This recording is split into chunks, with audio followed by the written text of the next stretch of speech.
Shalom, selamat malam Bapak Ibu Saudara sekalian. Shalom. Mari kita mulai doa saat malam hari ini. Saya persilakan Bapak Mel untuk menyampaikan doa pembukaan.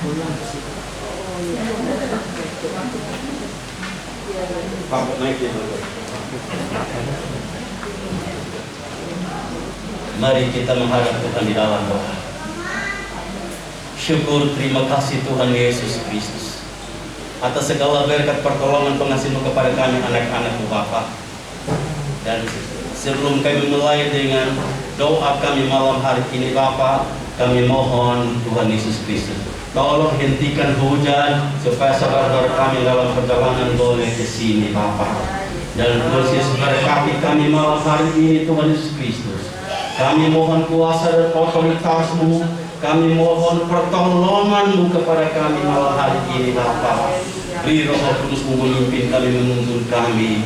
Dan Tuhan Yesus, hamba mohon kuasa dan otoritas-Mu, pertolongan-Mu. Yang datang dengan sakit penyakit apapun Bapa, Engkau jamah dan sembuhkan Bapa. Yang lemah, Engkau kuatkan Bapa. Tuhan Yesus Kristus, kami hanya berserah ke dalam tangan pengasihan Bapa. Dan mulai dari awal sampai akhir kami hanya berserah ke dalam tangan Tuhan Yesus Kristus. Dan Dialah Roh Kudus memimpin kami, menuntun kami sampai kami boleh mengakhiri doa kami malam hari ini hanya untuk kemuliaan bagi nama-Mu Tuhan Yesus Kristus. Dan dalam nama Tuhan Yesus Kristus kami berdoa. Haleluya. Amin.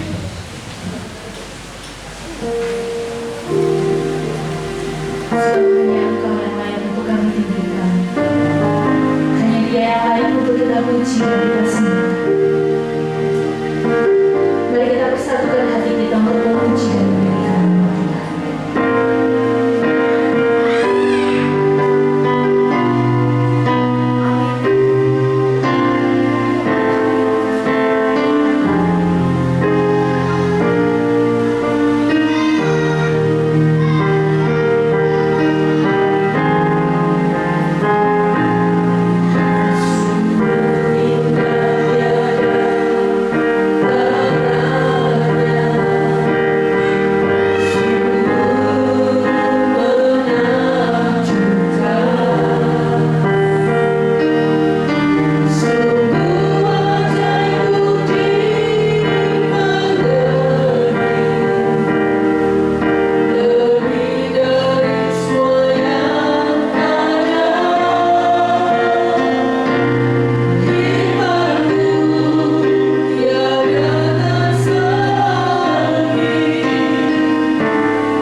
Bapa kami yang di dalam surga, yang kami sembah, kami panggil di dalam nama Yesus. Terima kasih Bapa, kami percaya Kau telah hadir tengah kami, hadir tengah pujian penyembahan kami. Terima kasih Roh Kudus, terima kasih Bapa, Kau melawat setiap anak-anak yang hadir saat ini maupun yang di rumah mengikuti streaming Jumat malam ini. Kami percaya Tuhan, semua kami serahkan rencana, kehendak-Mu, semua kekhawatiran, masalah, pergumulan kami ke dalam tangan kasih-Mu Bapa. Juga kami serahkan jalan arah, cita-cita, rencana ke dalam kasih-Mu. Terima kasih Bapak Kudus. Kami lawat juga bangsa negara kami Indonesia, keamanan di mana-mana, terutama Bapak Presiden Jokowi wakilnya dapat terpilih terendah kabinet seluruh Indonesia. Dan juga Allah kita akan tahu hikmat atau bijaksana bisa mengatur negara kami Indonesia aman, damai, sejahtera, adil, makmur, sentosa selama-lamanya, cukup makan. Terima kasih. Memberkati anak-anak yang di dalam pemerintah, tegar kuat iman mereka supaya tidak goyah apapun yang mereka kerja lakukan. Roh sendiri memimpin agar anak bisa menjadi terang dan bagi bangsa negara Indonesia. Nama Tuhan permulaan dan puji. Lawat juga Kota Surabaya Tuhan, berikan juga keamanan. Wali Kota Pak Jaya di wakilnya Gubernur Kofifa, beri juga roh hikmat untuk mengatur Kota Surabaya aman, damai, sejahtera, agar gereja-gereja lain bisa dibuka kembali seluruhnya dengan leluasa memuji menyembah Engkau, terutama bisa menyampaikan, membangkang Injil-Mu kemana-mana, terutama Jawa Timur, banyak jiwa menangkan selamatkan untuk memuliakan nama besar kerajaan-Mu.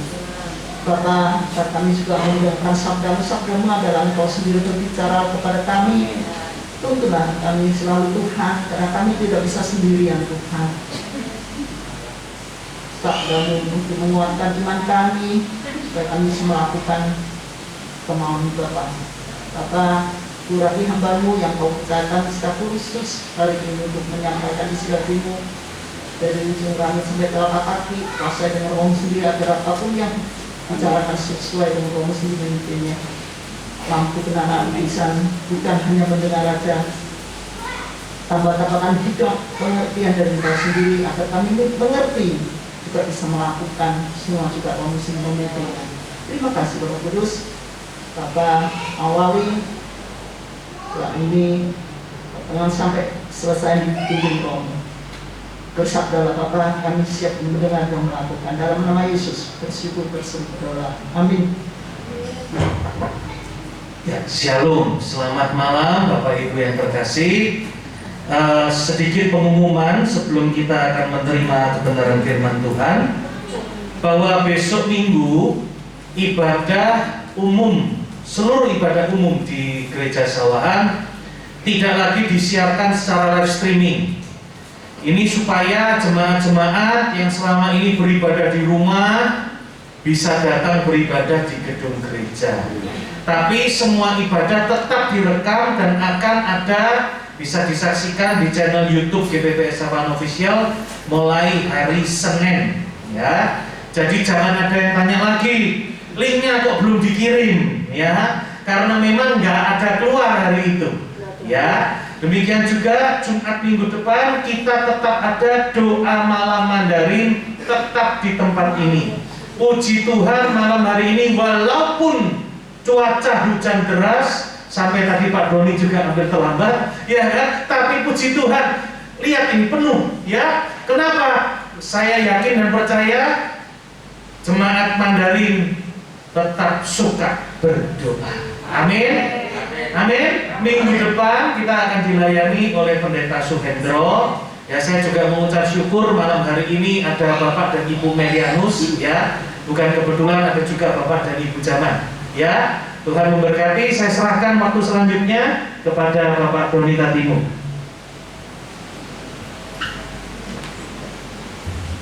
Ya, shalom semua. Shalom.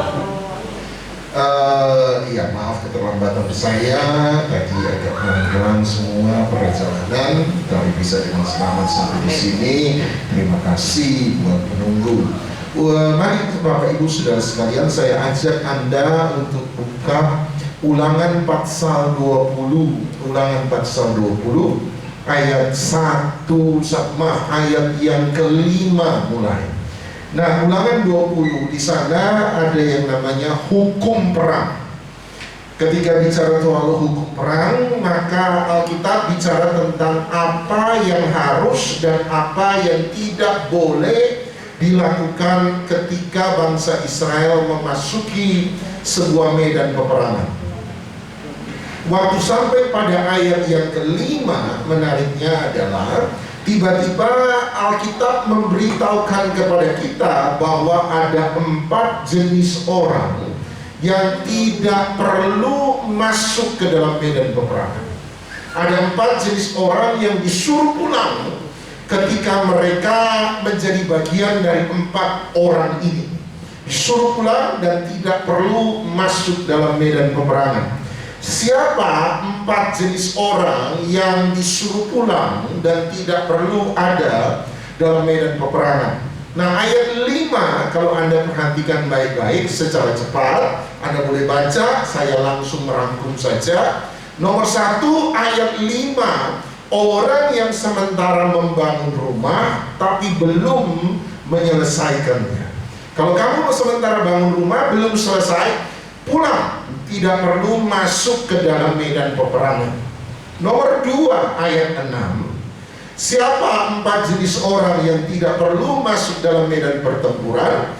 Yang kedua, ayat 6 adalah mereka yang punya kebun anggur tetapi belum memberi hasilnya. Jadi mereka belum dapat hasil dari kebun anggur. Kamu belum makan buah pertama dari hasil panen kebun anggurmu, pulang. Kamu nggak perlu maju dalam medan pertempuran. Nomor 3, orang yang ke-6, ayat yang ke-7. Orang yang ketiga. Orang ketiga adalah mereka yang bertunangan dengan seorang perempuan tapi belum nikah dengan perempuan itu. Silakan pulang juga, tidak perlu maju ke medan peperangan. Saya kira-kira ya kalau maju medan perang pasti banyak cowok ngelamar cewek hari itu supaya nggak perlu maju medan peperangan gitu ya. Saya lamar belum nikah, nggak perlu maju medan peperangan. Keempat, ayat yang ke-8, orang keempat adalah mereka yang takut dan lemah hati. Mereka pun disuruh pulang dan tidak perlu maju dalam medan peperangan. Baik, Anda sudah baca ayat 5 sampai ayat 8, baik. Jadi ada 4 jenis orang. Nomor 1, yang membangun rumah belum menyelesaikannya. Nomor 2, yang punya kebun anggur tetapi belum mendapat hasilnya. Nomor 3, yang bertunangan tapi belum menikah dengan perempuan itu. Tentu saja dengan perempuan, sebab yang maju medan peperangan adalah laki-laki. Jadi nomor 3, bertunangan dengan seorang perempuan dan belum menikah dengan perempuan itu. Nomor 4, mereka yang takut dan lemah hati. Dari 4 jenis orang ini yang tidak diizinkan maju dalam medan pertempuran, yang paling masuk di akal adalah orang keempat. Kita bisa memahami kenapa orang keempat disuruh pulang. Coba Anda lihat ayat 8. Mulai dengan kata supaya, ayat 8. Di sana ada alasannya, dan alasannya ada supaya. Kenapa yang takut lemah hati gak perlu masuk perang? Supaya hati saudara-saudaranya jangan tawar seperti hatinya. Sama-sama bilang ketakutan menular. Sama-sama bilang ketakutan menular. Bilang sebelah bukan cuma COVID yang menular, takut juga menular. Orang yang takut, kalau kamu maju medan peperangan, maka orang yang berani bisa jadi takut. Kalau Anda berani, ya Anda berani. Ketemu tetangga penakut hari pertama, Anda masih berani. Hari kedua, ketemu tetangga sebelah sama-sama penakut, Anda mungkin masih berani. Hari ketiga ketemu tetangga depan, Anda juga penakut, Anda juga masih berani. 10 hari berturut-turut Anda ketemu penakut, saya jamin kalau Anda nggak kuat, Anda pasti akan jadi penakut juga. Sebab ketakutan selalu menular. Bilang sama-sama, hati-hati, ketakutan menular. Oleh sebab itu dilarang maju dalam medan peperangan, supaya kamu nggak membuat orang lain yang berani jadi penakut. Sebab orang yang takut sudah kalah sebelum berperang.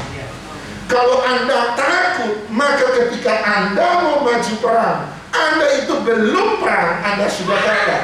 Kita sudah pada hari yang ke-13 memasuki tahun yang baru. Kalau 13 hari ini Anda isi dengan ketakutan, walaupun masih ada 352 hari ke depan 2023 selesai, tapi saya jamin kalau 13 hari ini penuh ketakutan, 352 hari ke depan Anda akan isi dengan kekalahan demi kekalahan. Sebab penakut sudah kalah sebelum berperang. Oleh sebab itu, Tuhan ketika mengingatkan Yosua, ketika Yosua harus mengganti Musa, ada satu firman yang dia ulang sampai 3 kali. Yosua 1. Masih ingat firman apa? Kuatkan dan teguhkanlah hati. 3 kali dia ngomong. Kuatkan dan teguhkanlah hati. Kuatkan dan teguhkanlah hatimu. Kuatkan dan teguhkanlah hatimu. Kenapa? Sebab kalau kamu sampai takut di permulaan, maka engkau akan kalah di pengakhiran. Oleh sebab itu, mari jadi orang-orang yang berani. Hanya persoalannya dalam kisah Gideon. Satu kali Gideon meniup sangkakala, memanggil pria-pria yang kuat Israel untuk maju peperangan. 32.000 orang datang berkumpul, maju di medan perang bersama dengan Gideon. Hanya Tuhan bilang, inilah asal usul hukum perang. Tuhan bilang sama Gideon, Gideon ingat, Musa sudah memberi hukum, siapa yang takut suruh pulang. Kamu bilang sama mereka, yang penakut pulang. Dan dia bilang sama 32.000 orang yang maju ke medan peperangan, hei penakut, pulang. Dan yang menarik adalah dari 32.000 orang yang maju ke medan peperangan, 22.000 orang pulang. Tersisa 10.000. Berarti 22.000 ini penakut. Penakut selalu lebih banyak daripada pemberani. Saya jamin. Penakut, orang yang khawatir, orang yang takut, orang yang gelisah, orang yang lemah hati, orang yang tidak kuat bertahan selalu lebih banyak daripada pemberani. Makanya kalau penampian Tuhan datang, saya tidak heran kalau ada banyak orang yang akan gugur dalam penampian Tuhan. Sebab penakut selalu lebih banyak daripada pemberani. Oleh sebab itu saya berdoa hari ini ada banyak jemaat cuma bukan lagi takut setan, tapi takut hujan. Ya, kalau hujan nggak datang, tapi hari ini Anda semua datang. Selamat datang pemberani, pemberani. Amin. Bilang sama sebelah, kamu pemberani loh ya. Bilang sebelah, jangan jadi penakut. Sama-sama bilang semangat. Sama-sama bilang semangat. Bilang sama sebelah, semangat. Amin, amin, amin. Jadi dari 4 jenis orang, orang keempat ini paling jelas. Kenapa disuruh larang jangan masuk ke medan peperangan? Jelas, sebab kamu penakut. Kalau kamu penakut, kamu akan buat orang lain jadi takut. Tapi 3 yang pertama, apa hubungannya dengan medan peperangan? Bangun rumah belum selesai, nggak usah maju ke medan peperangan. Punya kebun anggur belum dapat hasil, nggak usah maju ke medan peperangan. Bertunangan dengan seorang perempuan belum menikahi pun jangan usah masuk ke medan peperangan. Apa hubungannya bangun rumah sama maju medan pertempuran?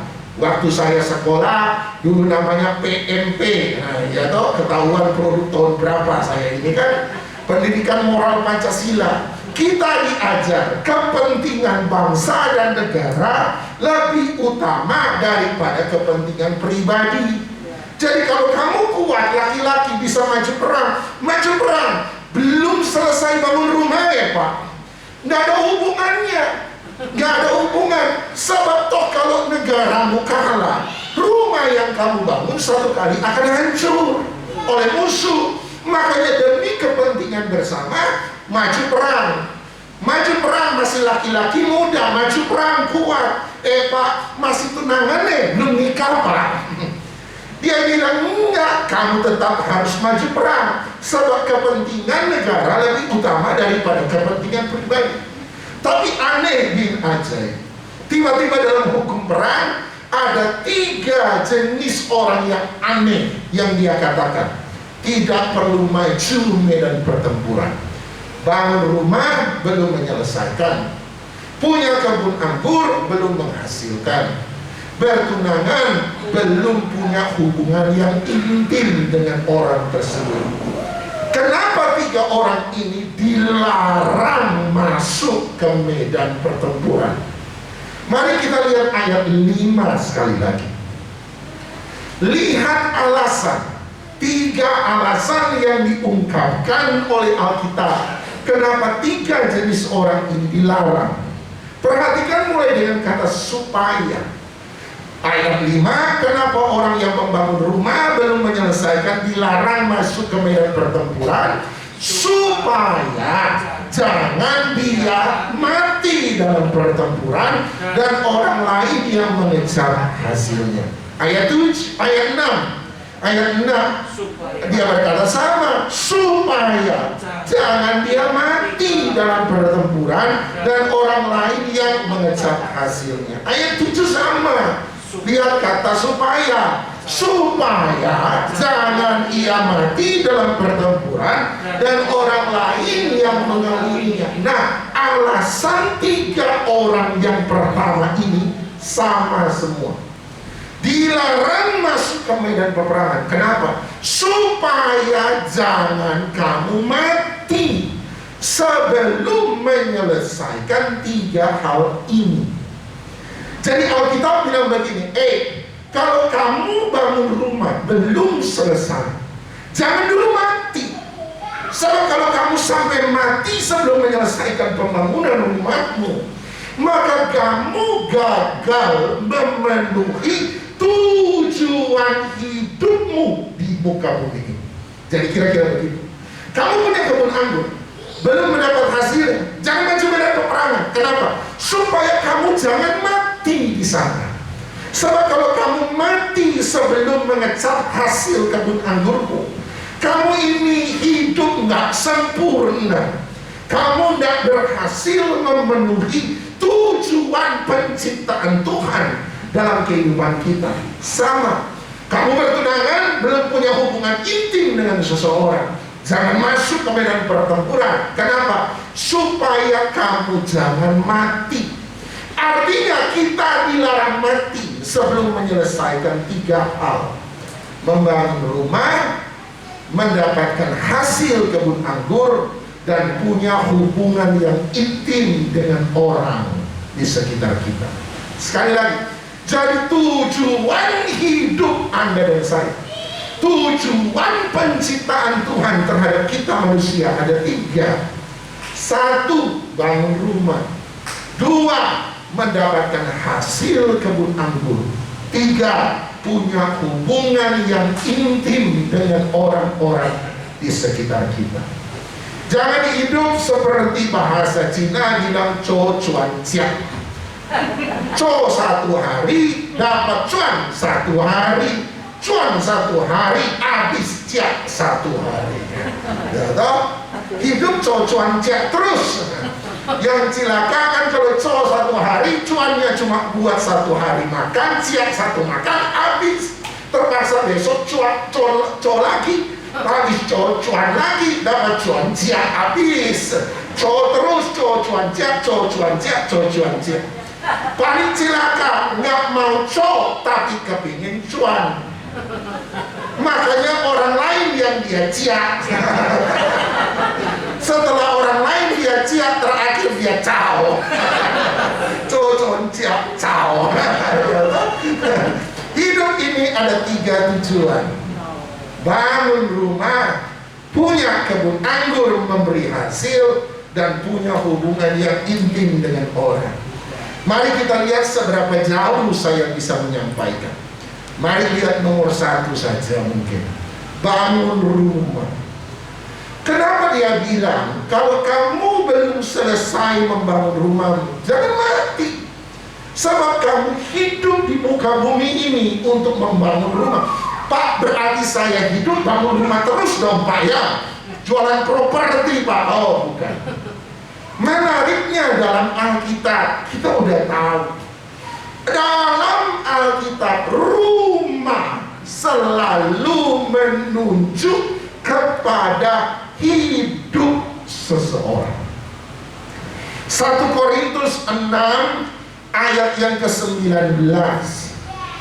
1 Korintus 6 ayat 19.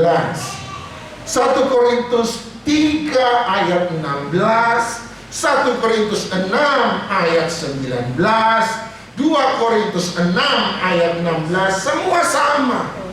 Dibilang begini ayat 19, 1 Korintus 6, 19. Atau tidak tahukah kamu bahwa tubuhmu adalah bait Roh Kudus yang diam di dalam kamu, Roh Kudus yang kamu peroleh dari Allah, dan bahwa kamu bukan milik kamu sendiri. Dia berkata, Paulus bilang begini, tidak tahukah kamu bahwa kamu bait Roh Kudus? Kata bait dalam bahasa Indonesia itu diambil dari bahasa Arab. Tetapi beberapa bahasa Arab itu diambil dari bahasa Ibrani kuno. Dan kebetulan kata bait dalam bahasa Indonesia itu sama dengan kata bait dalam bahasa Arab. Dan kebetulan itu juga sama dengan kata bait dalam bahasa Ibrani kuno. Ulangan 20 yang kita baca tadi, kalau kamu membangun rumah, kata rumah di sana ulangan 20 menggunakan bahasa Ibrani bait. Memang menggunakan kata bait. Jadi kalau kamu membangun bait, kamu membangun rumah. Nah, siapa bait itu? Paulus tadi saya katakan 1 Korintus 3:16, 1 Korintus 6:19, 2 Korintus 6:16 bilang sama, kamulah bait Allah itu. Berarti ketika dia berkata jangan mati sebelum kamu membangun rumahmu, artinya jangan mati sebelum kamu membangun dirimu sendiri. Kamu harus selesai. Kamu harus dewasa. Dewasa dalam bersikap, dewasa dalam berpikir, dewasa dalam berkata, dewasa dalam bereaksi, memperlakukan orang, dewasa dalam berbuat dan bertindak. Kalau kamu belum dewasa, jangan mati. Sebab kalau kamu sampai mati sebelum kamu dewasa, maka kamu gagal meraih tujuan Tuhan dalam kehidupan kita. Masih ingat Tuhan Yesus berkata, sempurnalah kamu sama seperti Bapamu di sorga adalah sempurna. Masih ingat? Pertanyaannya, bisakah manusia sempurna? Sebab ada banyak pendeta berkata, oh manusia tidak bisa sempurna. Saya bilang sama rekan-rekan pendeta, bagaimana dengan ayat di mana Yesus berkata, sempurnalah kamu. Kalau dia menyuruh kita sempurna, berarti kita bisa sempurna. Tapi dia bilang, teman saya bilang, Pak Doni, gak ada manusia yang sempurna. Bagaimana manusia bisa sempurna? Saya bilang, makanya kata sempurnalah kamu harus berbeda ukurannya dengan kalimat seperti Bapamu di surga sempurna. Sempurnanya kita tidak mungkin sama dengan sempurnanya Tuhan. Tuhan sempurna sebab Tuhan itu tidak bercacat celah. Tuhan sempurna sebab nggak ada yang kurang, nggak ada yang minus dari Tuhan sama sekali. Dia sempurna, dan berarti Tuhan sempurna, Tuhan tidak bercacat celah. Apa artinya Tuhan sempurna? Nomor satu, Tuhan tidak pernah salah. Sama-sama bilang, Tuhan tidak pernah salah. Yakin Tuhan tidak pernah salah? Amin, dia tidak pernah salah. Rencana Tuhan dalam hidup kita tidak pernah salah. Ada pikir Tuhan kok hidup saya kok kayak gini-gini toh. Rencana Tuhan dalam hidup kita tidak pernah salah.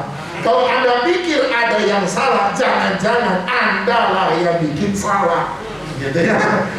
Atau jangan pikir Anda pikir kok bisa salah, sebab belum selesai. Tuhan belum selesai dengan proses. Sebab Tuhan tidak pernah salah. Tuhan kok ada bayi lahir cacat, apa Tuhan ngantuk waktu buat dia? Enggak, Tuhan tidak pernah salah. Dia tidak pernah buat salah. Tidak ada rencana yang salah. Tidak ada rancangannya yang salah. Tidak ada ciptaannya yang salah. Ada orang bilang, saya lahir dari hasil perkosaan, saya hidup ini tidak ada gunanya. Tidak ada yang salah. Rencana Tuhan tidak mungkin salah. Walaupun Anda lahir dari keluarga yang miskin, Anda lahir sebagai korban pemerkosaan, tapi kalau Anda ada di muka bumi ini, Anda adalah hasil dari rencana Tuhan yang tidak pernah salah. Amin. Yang kedua, Tuhan sempurna artinya apa? Nomor satu, Tuhan tidak pernah salah. Nomor dua, Tuhan tidak pernah gagal. Sama-sama bilang, Tuhan tidak pernah gagal. Tuhan kalau bekerja, dia menyelesaikan sampai sempurna. Sebab dia tidak pernah gagal. Tuhan yang memulai, Tuhanlah yang akan menyelesaikannya. Makanya kita menyanyi, dia tak pernah gagal, karena dia Allah. Dia tak pernah lalai, dia jamin firman-Nya. Kenapa? Sebab dia berfirman, dia pasti akan melakukan. Kuasanya tidak pernah gagal, kebaikannya tidak pernah gagal, kasih-Nya tidak pernah gagal, pertolongannya tidak pernah gagal, mujizatnya tidak pernah gagal. Kami pendeta banyak gagal, tapi Tuhan yang kita sembah tidak pernah gagal. Nah, selesai. Kalau sudah amin semua, selesai saya. Haleluya. Tujuan pendeta cuma supaya jemaat bilang amin. Karena jemaat sudah bilang amin, selesai saya. Haleluya, haleluya. Selesai, mari kita tutup. Haleluya, amin.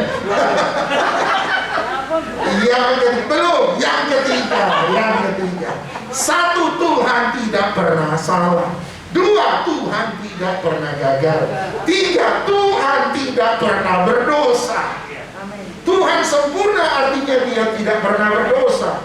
Pernahkah Tuhan berbohong? Tidak pernah, sebab dia tidak pernah berdosa. Pernahkah Tuhan berbuat yang jahat? Tidak pernah, sebab Tuhan tidak melakukan yang jahat. Dia bukan sumber kejahatan, dia sumber kebaikan. Tuhan tidak pernah buat dosa. Makanya Paulus berkata bagus sekali, sekalipun kita tidak setia, Tuhan tetap setia, sebab dia tidak dapat menyangkali dirinya sendiri. Artinya, kalau saya buat jahat, apakah Tuhan membalas kejahatan dengan kejahatan? Paulus bilang tidak. Kenapa Tuhan tidak membalas kejahatan dengan kejahatan? Sebab Tuhan itu kudus, Tuhan sempurna. Dia tidak mungkin berbuat dosa. Anda berdusta, Tuhan tidak mungkin balas dusta dengan dusta. Manusia membalas dusta dengan dusta, tapi Tuhan tidak mungkin membalas dusta dengan dusta. Anda tinggalkan Tuhan, Anda bilang, oh berontak lawan Tuhan, Tuhan tidak akan membalas kejahatan dengan kejahatan, sebab Tuhan tidak berbuat dosa. Jadi kesempurnaan Allah, Dia tidak punya salah, Dia tidak akan gagal, dan Dia tidak berbuat dosa. Tapi kita banyak salah, dan kemungkinan besar di ke depan saya masih akan berbuat kesalahan. Kita manusia pernah gagal, dan kemungkinan besar saya masih akan mengalami kegagalan di masa depan. Kita manusia pernah berbuat dosa, dan kalau kita tidak hati-hati mengikuti perintah Tuhan, kemungkinan besar kita akan jatuh dalam dosa di kemudian hari. Oleh sebab itu, kesempurnaan manusia tidak mungkin kesempurnaan tanpa cacat celah. Sebab kita sudah salah dan masih akan buat salah. Kita sudah gagal dan masih akan mengalami kegagalan. Kita sudah buat dosa, dan satu kali nanti mungkin waktu kita tidak hati-hati, kita akan buat sekali lagi dosa. Jadi kalau begitu, kesempurnaan manusia, kesempurnaan apa? Kesempurnaan manusia tidak mungkin kesempurnaan tanpa cacat celah. Kesempurnaan manusia menurut saya, tafsiran saya loh ya. Anda setuju, puji Tuhan. Anda tidak setuju, biar kita tetap bersaudara dalam Tuhan Yesus Kristus. Jangan buat perbedaan menjadi alasan untuk perpecahan, tapi perbedaan menjadi kekayaan untuk kebersamaan. Sempurna di sana, menurut saya berarti dewasalah. Artinya, mari berpikir seperti Bapamu berpikir. Mari bertindak seperti Bapamu bertindak. Dewasalah seperti Bapamu di sorga. Dewasa dalam berpikir, dewasa dalam bertindak, dewasa dalam bersikap. Jadi dia suruh kita menjadi dewasa. Sama-sama bilang harus dewasa. 2023 kita harus dewasa. Iman kita harus dewasa. Percaya kita harus dewasa. Doa kita harus dewasa. Pengharapan kita dewasa. Hati kita dewasa. Pikiran kita dewasa. Perbuatan kita dewasa. Saya setuju ketika ada pendeta berkata begini, dalam hidup manusia ada dua kedewasaan yang bisa kita raih. Ada dua kedewasaan yang bisa kita raih. Waktu kita keluar sebagai seorang bayi dari rahim ibu kita, maka sang bayi itu dewasa dalam kepolosan. Sama-sama bilang polos. Bayi itu dewasa. Dewasa sempurna, sama-sama bilang sempurna. Tapi sempurnanya bayi adalah sempurna dalam kepolosan. Kenapa bayi disebut sempurna dalam kepolosan? Sebab bayi tidak mengerti dosa. Bayi tidak mengerti rasa malu. Ada bayi keluar oek-oek sambil menutupi auratnya. Malu enggak kan? Bayi keluar apa adanya, tidak pernah merasa malu, telanjang. Sama seperti Adam dan Hawa di Taman Eden. Sebab dia sempurna dalam kepolosan. Sama-sama bilang polos. Bayi nggak buat dosa secara perbuatan, tidak. Secara bayi lahir dengan kepahitan, enggak. Mamanya telat kasih susu, apakah bayi berkata, gua kecewa sama lu ibu, nyesel gua masuk di sini? Kan nggak pernah. Dia sempurna dalam kepolosan. Makanya semua orang lihat bayi senang. Lucunya, biar bayinya kepalanya pita, rambutnya bolong-bolong, tapi semua orang bilang lucu, lucu. Sebab dia sempurna dalam kepolosan. Tetapi ada kesempurnaan kedua, kedewasaan kedua, yaitu kesempurnaan dalam kebijaksanaan.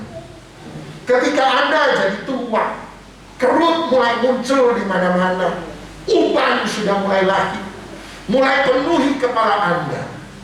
Anda yang sudah pernah menjalani getir, pahit, dan manisnya hidup, sehingga Anda tahu bagaimana perlakuan orang. Anda pernah hidup berkelimpahan, tapi Anda juga pernah mungkin hidup minta-minta roti hanya supaya bisa ngisi perut Anda hari itu. Anda pernah dipuji orang, tapi Anda juga pernah dihina orang. Anda pernah disayang banyak orang, tapi Anda juga pernah diinjak oleh banyak orang. Sehingga Anda sudah mengerti manusia. Anda mengerti hidup. Anda mengerti arti pahit tanpa menjadi kepahitan. Anda pernah kecewa tanpa pernah jadi orang yang dikecewakan. Anda disakiti, Anda tidak membalas dengan menyakiti, sebab Anda bukanlah korban dari sebuah penyakit hati. Anda belajar dewasa. Kalau orang modelnya begini, tidak semua orang akan sampai pada titik ini. Tetapi kalau Anda seperti orang itu, banyak luka di seluruh tubuhmu, bagian dari pengalaman hidup yang berat, tapi Anda belajar mengampuni, maka Anda sekalipun kerut, uban, kelemahan tubuh, penyakit ada di mana-mana, tapi Anda dewasa dalam kebijaksanaan.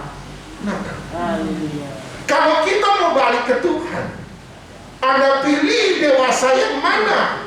Dewasa dalam kepolosan, waktu masih kecil langsung mati, game over, indah.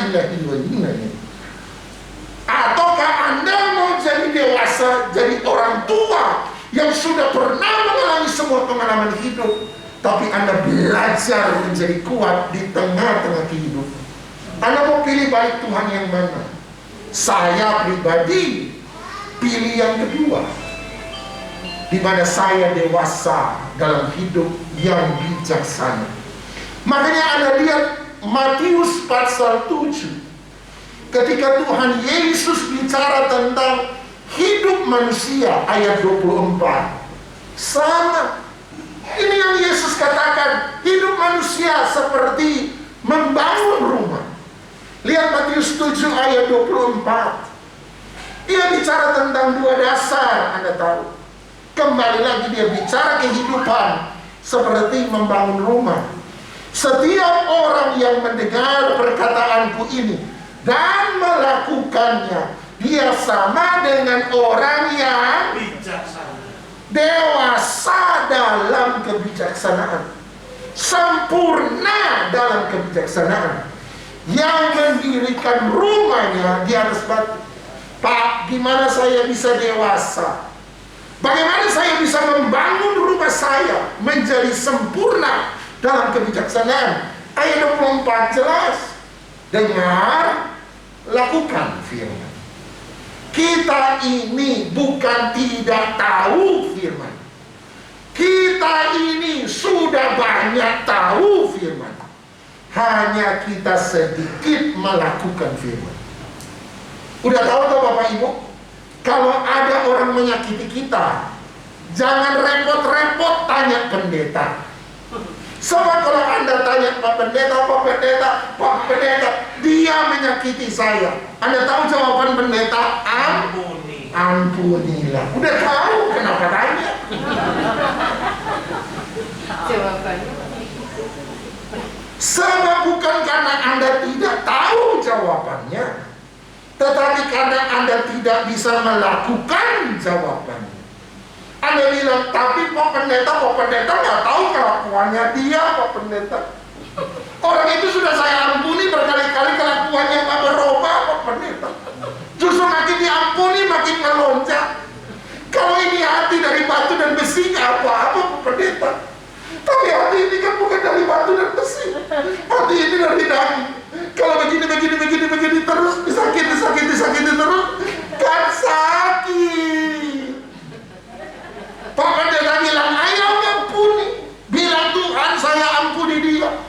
Iya dong Pak Pendeta. Bilang Tuhan saya ampuni dia. Tuhan, ampuni.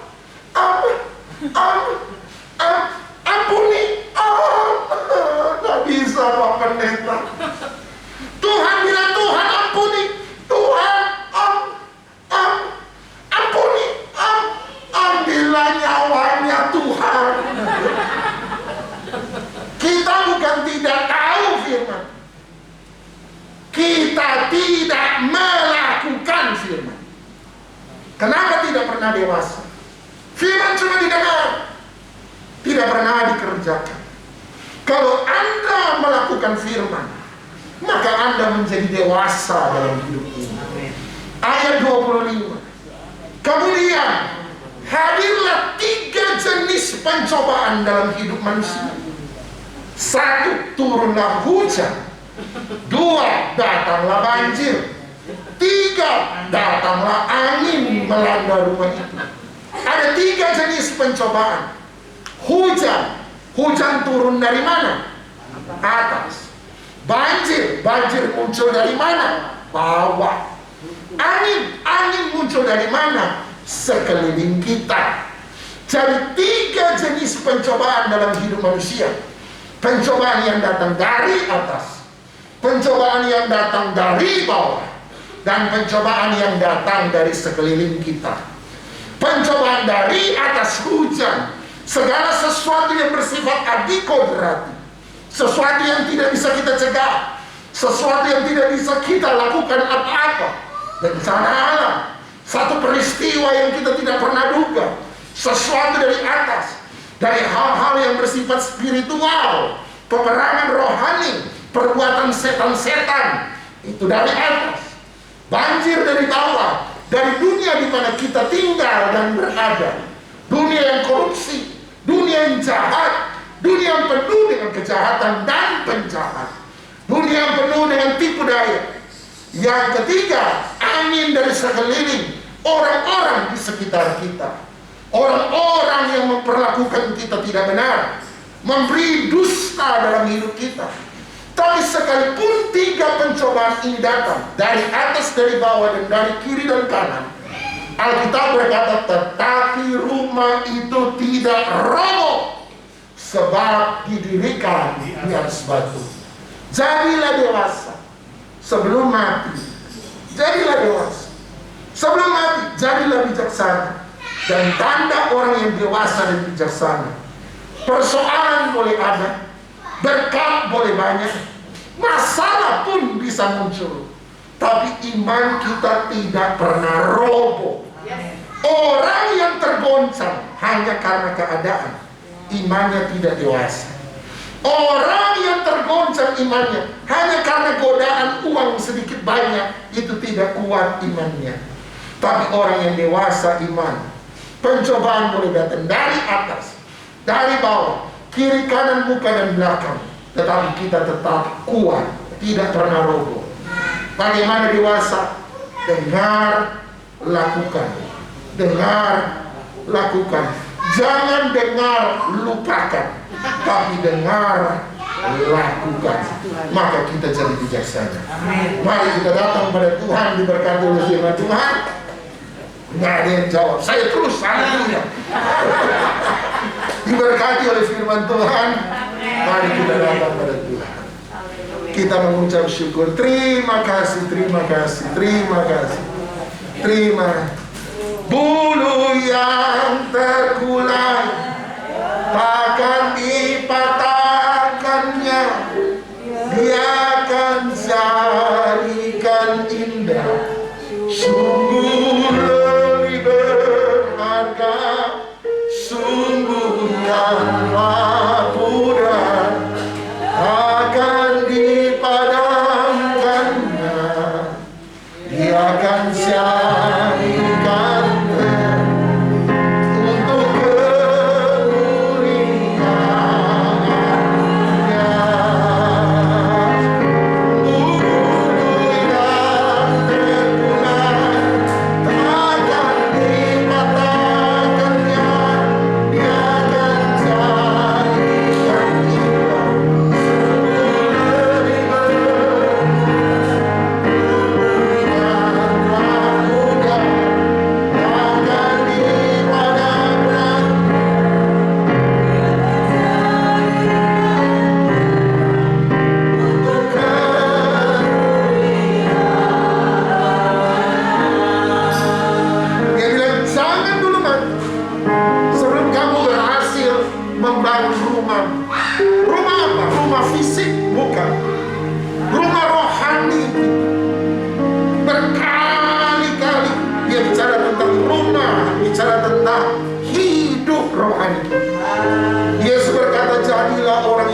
saya. Membangun rumah di atas batu. Bagaimana caranya saya membangun rumah di atas batu? Saya mendengar, melakukan. Mendengar, melakukan. Mendengar, melakukan. Mendengar, melakukan. Jangan pernah jadi orang yang tidak dewasa dalam hidup. Kristen puluhan tahun nggak pernah belajar dewasa dalam perkataan.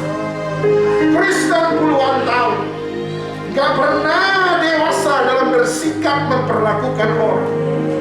Kristen puluhan tahun terus Anda nggak pernah dewasa dalam iman, dewasa dalam pengenalan akan Tuhan, dewasa dalam hidup kekudusan, dewasa dalam sukacita dan damai sejahtera. Anda tidak pernah dewasa dalam kekudusan. Anda tidak pernah dewasa dalam kemurahan hati, kesabaran, kebaikan. Bagaimana kita bisa hidup benar?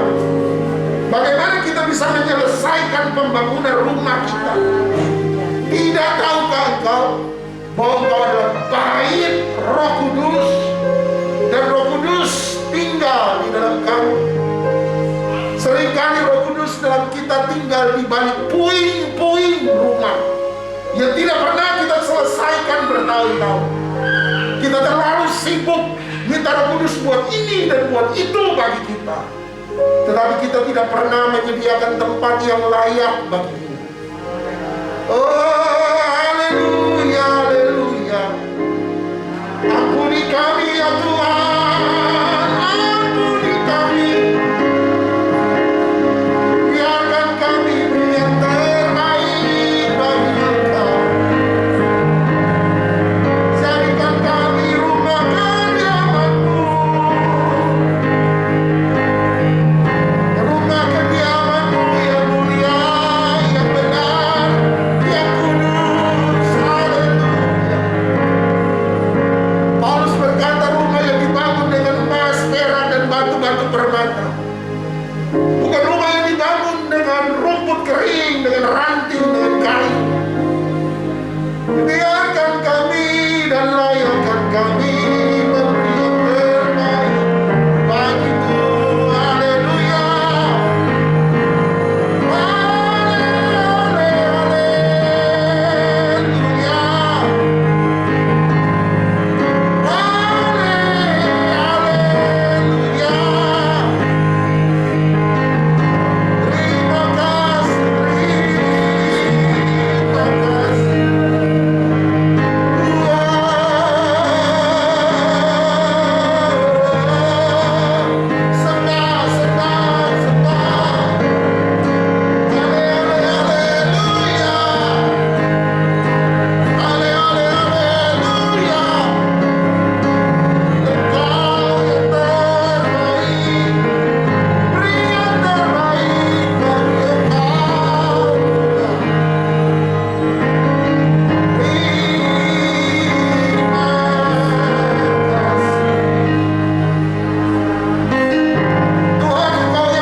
dari hidup yang kekal, di dalam satu nama yang dahsyat, nama yang luar biasa, yaitu di dalam nama Tuhan Yesus Kristus. Kami sudah berdoa, dan setiap kita yang percaya, sama-sama kita katakan amin.